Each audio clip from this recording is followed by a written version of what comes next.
My cousin married to a white lady, and like he'll say something about Trump. We'll be saying, and she'll hear that name, and she'll be about to kick him out the house. She hate Trump, so like, yeah. Now, strictly ghetto. Now we have the lovely security boss on the panel. Now, security boss. I've been talking about her for the past couple of days because she came on camera. I mean, on live the other day. And this is what I'm talking about with people like a lot of these foundational Black Americans. Security boss is in South Africa right now, strictly ghetto, living the life in a Black nation. And the reason why I keep saying security boss is because now I don't know if she believes in white supremacy or not. But what's going to happen, corrupt author, is because of people like security boss. You're going to have Blacks and whites and people. Hey, why don't you go be like a security boss and live in a Black nation? Take that dollar and go live amongst Blacks in an all Black nation. And it won't even sound racist at that point because you got Blacks that are over there. What do you call them? Expats, SBU? What do you guys refer to yourselves? Yeah. But hello, everybody. Yeah, you're right. And so when I hear Darius and people like Ben and these other FBAs talking, I'm out of love. I'm saying, like, strictly ghetto. What's going to happen over the next years? Because of the success, the global success now, this global economy, it's not going to sound racist for a white person to say, hey, we're tired of hearing about redlining. Why don't you go to Africa? Because now you got Blacks who are proud. The security boss is proud to be in Africa. You should see her in those clips with them Blacks all serving her. So, hey, man, I feel kind of bad for a lot of these FBAs here who still have that struggle mindset. Go ahead, strictly ghetto. You got the floor, buddy. Go ahead. Hey, nice to see you, miss. Congratulations on what you do out there. Thank you. But I really don't see, what you're saying that, with us bringing up reparations and us going into the history and kind of justify what happened to our families. How's that complaining and kind of going to the future when we just bringing up certain situations where we able to see more of our history to be able to justify what happened and why certain things. There is a strong claim. I'll admit I'm a reparationist. I want some Skrilla too. But the fact of the matter is that nobody is going to want to hear the cries of Blacks anymore. And that's what we're talking about right there. Don't nobody want to hear us. Ain't nobody ever want to hear us for so long. Now we got evidence. Now we got more stuff to bring to the table. And it's like, nigga, you crying, you in the way. And it's like, dang, we can't never do nothing. But don't you? I wish security boss could just show you. I don't know if she wants to, but go ahead, security boss. Go ahead. Well, I just want to say this.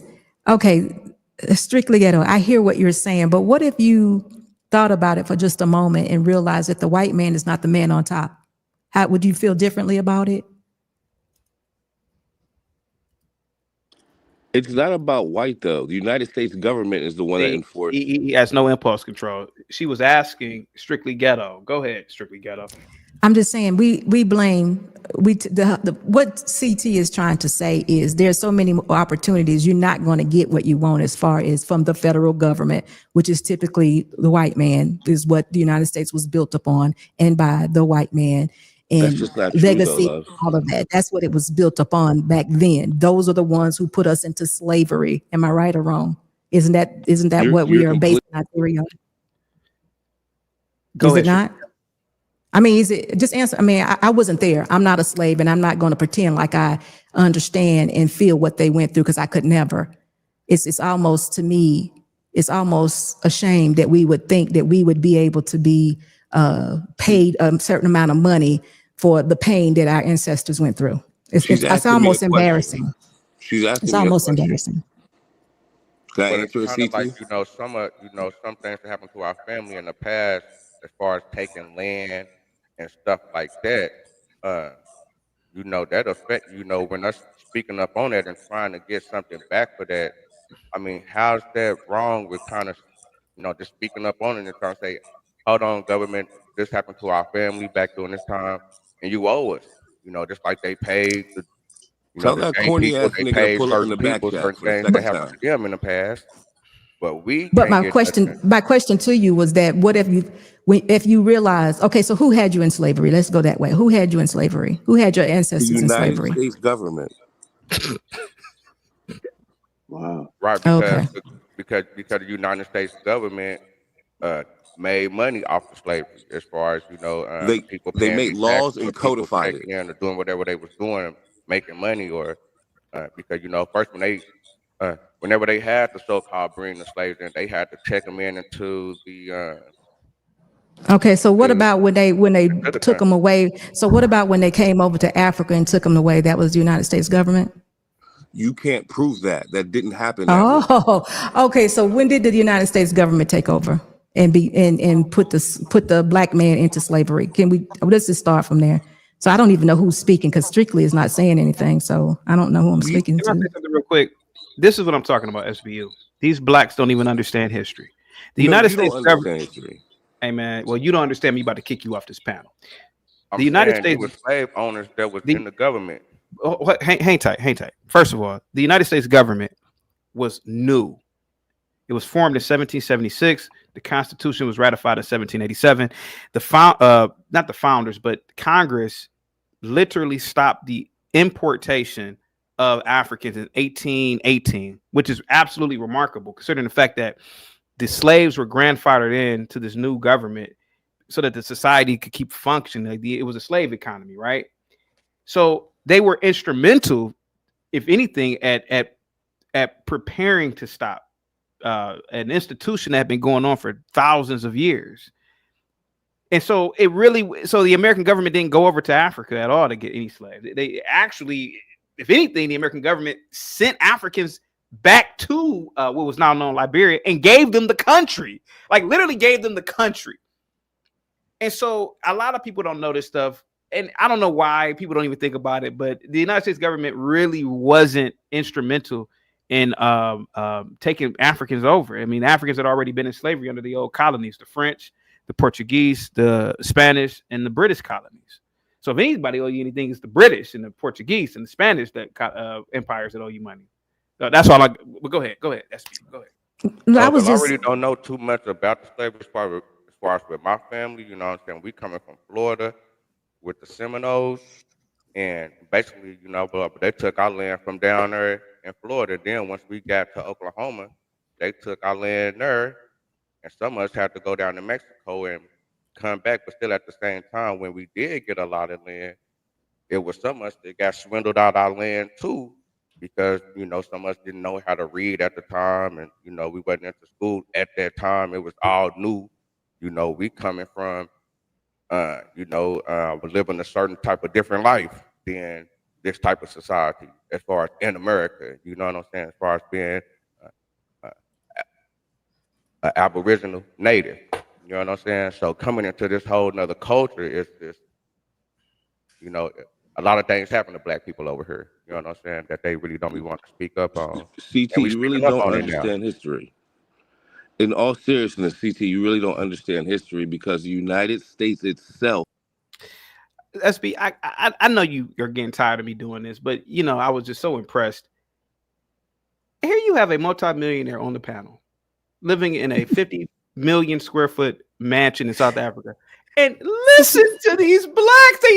Listen to them. It's over. It's over. It's definitely over. Reparations, listen, whether you get reparations or not, over. It's over. You have every opportunity to be like security boss. You have every opportunity. It's over. Who's saying that people ain't doing that? Bro, nobody. I'm trying to tell. Listen, I'm glad you FBA's called in, man. But listen, man, we getting fatigued listening to this shit, man. It's over. It was hundreds of years ago. You ain't getting reparations, but maybe you will one day. But man, why you have every on that? I've had several live streams supporting reparations over here. Why you ain't supporting it now? I got a question. So in the meantime, okay, I would love to have reparations, but in the meantime, what am I doing? I mean, what needs to happen? What can we do to move forward, just in case we don't get reparations? Well, we ain't. Well, I'm gonna tell you what we're doing, ma'am. And first of all, let me say this because it's gonna get a little heated. I'm getting a little emotional. But I respect you. I love the continent. I've dated 2 people from Ghana. Are you from Ghana? Or are you from No, South Africa? no. Okay, you from South. I'm from the U.S. I He's a live in South foundational Africa. Black American that took Okay, every okay, okay. opportunity Okay, to be so welcome. So I'm wait a address. minute. So hold on for a minute, Corrupt Author. You said, how did you begin? It's going to get a little emotional. Yeah, And you I'm a said little you emotional already. So okay, so okay. So you all do you right. have enough foundational information about me before it gets No, ma'am. No, emotional? ma'am. I just wanted to make Okay. sure. Okay, so Okay.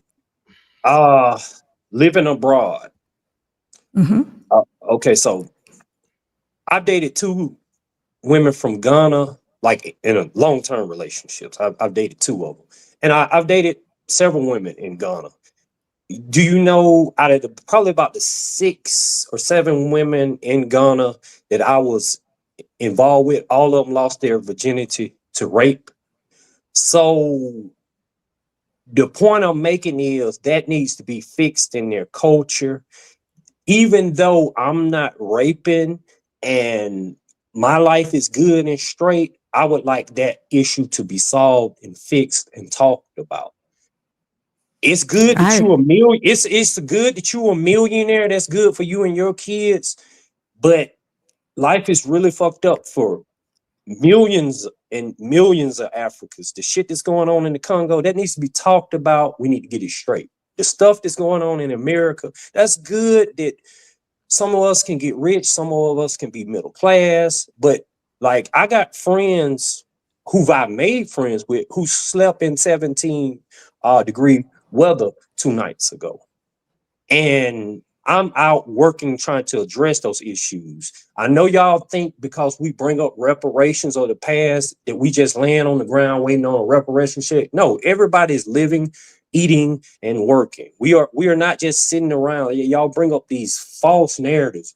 What are we gonna do in the mean? We're gonna do what we've been doing. First of all, we gotta go work and keep the lights on. That's what's taking up a lot of our energy and time, and why we can't make it better. They're trying to give us low wages to keep us check to check, hand to mouth, so we can't get in a position to do better. Now you're in a position, you're a millionaire, Chaos Flawman.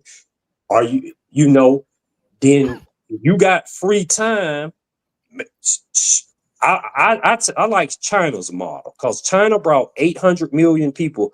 I raised them above the poverty line, and now they've got 18% of their population are millionaires. That's what I want for America. That's what I want for Africa. That's what I'm fighting for. That's what I'm talking for. I'm not oh, talking for us to stay better or stay status quo or go backwards. I want everyone to be better. Elon Musk having a $600 million wedding with his wife, his employees striking for better income. These are the issues I'm trying to get, because it's great. He can have a $600 million wedding and we can point to him. Elon Musk did this and that and that and that, but I want that for everybody. But go ahead. You go ahead and talk. Let me shut up a little bit. Crown Reese with the $2 super chat. CT ask him to show a slave family member. Right. Beyond Former with the $5 super chat. U.S. took power near 1787. We had slaves for near 83 years. We've had around 140 years of no slavery. Yeah, right. Security okay. boss, go ahead.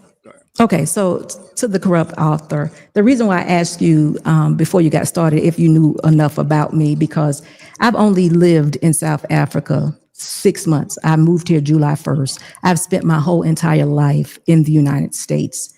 Let me just go back to this. Your life and my life and every grown person's life is a reflection of free will and choices. Free will and choices. That's all there is. Free will and choices. Everybody won't be rich. Now, as far as chaotic calling me a millionaire, that's just chaotic keeping you all entertained. Chaotic, I love this show because he's so entertaining, but he doesn't know my financial status. What I tell him, and I'm telling you also, I've been married 29 years. My husband and I are followers of Christ. We are blessed people. And I'm going to go back to free will and choices.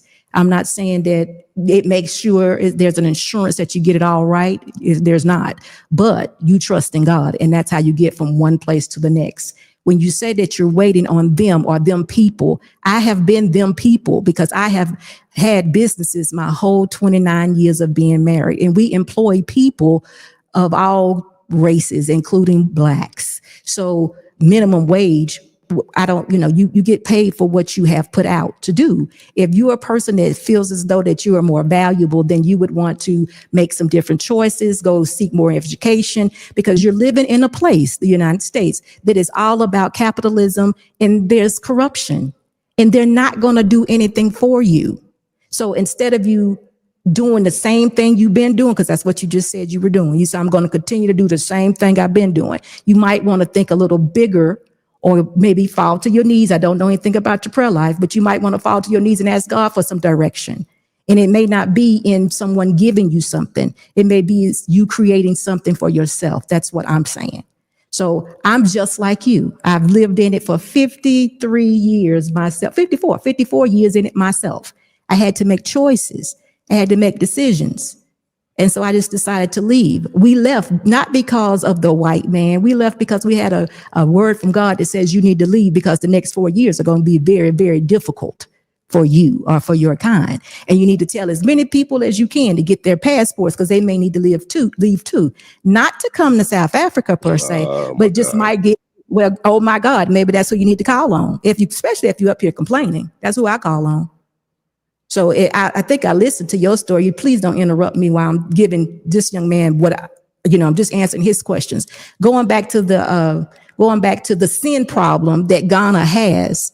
Guess what? You just found out the end of last year that P. Diddy, who knows how many he done SA'd, or how many they done trafficked. All these people now are being exposed for doing the same thing they're doing in Ghana. But guess what? In Ghana, it's a whole bunch of black people. So it looks and sounds a lot different. It's a sin problem, and we have that problem. And you're right, it needs to be addressed. But don't think it's not going on in the United States. It's not something that you partake in, and I'm happy of that, but it's going on. So the United States it's no different. You're just living in a more of a corrupt place that's looking like a modern place that takes care of you. And guess what? They do take care of you. They do take care of you. The poor people there, they are taken care of. You come over here as a poor person in South Africa, no one's going to take care of you. You're going to have to get out and work. So there's a lot of things that we should be thankful for that go on in the United States. But guess what? CT is telling you it's time out for it. They're not going to do it anymore. They're passing executive orders every day to tell you, okay, things are not going to be the same. You got to do something different. The DEI is gone. Now, DEI even affects me. We are a minority business. They might be telling us now, we're not guaranteeing you a contract anymore. So guess what? You're going to have to fight for that business. And guess who's in charge? So I may not have contracts like I've had in the past. So guess what? It affects all of us. So don't think I'm removed from anything that you're saying. It's just that I haven't made what somebody else does my solution. I'm trying to do it, or we're trying to do it on our own with God's grace. But and it's that's not our solution. Hey, real quick, that was the greatest Hennessy commercial I've seen in so many years. I kind of want to go get some hand. You made it look really good. Strictly ghetto. Security boss is right, man. I think it's time for a lot of blacks to move to Africa, man. A black continent, nothing but niggas. I'm for real, man. Look, dude. Listen. I like white people. I ain't gonna lie. I like white. I like white living around white people, but I feel like for blacks, if you got all these problems, maybe it could be the best thing for you to. Now she moved over there because Christ told her. A lot of blacks that went over there and they said they had major problems. So let me get it. So let me get it straight. So then it's no white supremacy then, right? Because so it's worse being around blacks then, right? Ain't all good. You talking like worse being around. So you were saying it's worse being around. There's a whole bunch of black people over there. Okay. So you were saying it's worse being around blacks then, right? So you should have no problems with whites. No, I'm saying that it's good to be an American. There we have it. I'm still an American. I just live in a country that is 85% black. And guess what? There is still prejudiceness here too. I mean, you just have a different, this is ingrained in some people, but what I call them is bad people. People are bad everywhere. You still, Wow, guess I what can't though? believe it. I'm 85%. It's 85% of us over here. We don't pay it no attention. We just keep it moving. Over there, they really have stomped some people's growth completely. The white man did it. The white man did it. That's why I asked you initially. Why is That's why I people asked you upset when we initially, speak who do up you on it? think is on If you top? already know that happened. Excuse me? I said, why is people upset when we speak up on it if people like you know that stuff like that is going on in this country? Stuff Where like you what? done I don't, moved out the country. well, I don't Strictly particularly agree. ghetto. Put your head in the sand and pray, bro. That's your I don't solution. agree with you. I don't agree with you. I mean, I know that there's issues, but I don't agree with you. I don't agree that the white man is your problem. I don't agree with that. That hasn't been my experience. Now, I but mean, I you hear got what done you're saying saying, that but the that hasn't been problems my that's in experience. America that we know that certain things can happen, and that's why you left. No, that's not why I left. That's what I'm saying. I don't agree with CT with, he says that that's why people who are complaining should leave. That's not why I left. I left because my husband got a word from God saying it's time to go. It had nothing to do with what, you don't understand that? Am I saying it? Am I not No, making sense? no, it's I cool. think it's the word from God concept the brother having a problem with. Oh, Because okay, I've maybe. never, I've never heard God's voice before. So I was just wondering how it sounds.